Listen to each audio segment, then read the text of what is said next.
Draw an energy bar chart for each picture and include a bar chart for each position shown in the picture.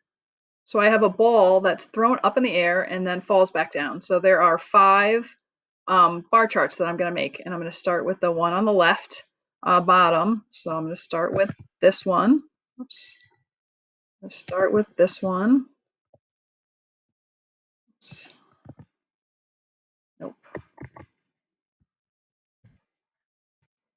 I'm going to start right there and end here. So this is going to be number 1 and this is going to be number 5. That didn't look very good, but you get the idea. So, let's see.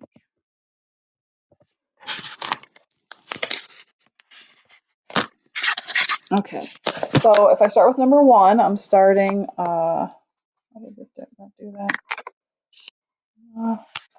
There we go. I start with number 1, so I'm going to say K1. I usually say Ki plus Ui is equal to Kf plus Uf, but since we have 5 to do, I'm going to call them 1, 2, 3, 4, 5 plus U1. And I'm going to say is equal to K2 plus U2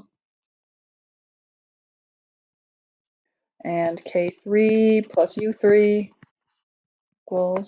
equals K4 plus U4 is equal to K5 plus U5.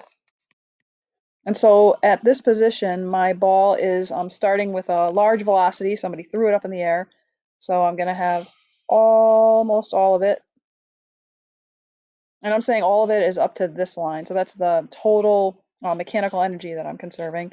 And so I have just a little tiny bit of potential energy. So all kinetic, mostly all kinetic with a little potential, and they should add up to this total amount here.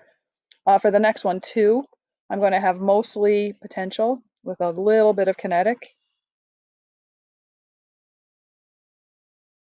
And a little bit of kinetic to get to that total. And then the next one, I'm going to have all potential. So it's not moving right at the top there. I'm going to have none here.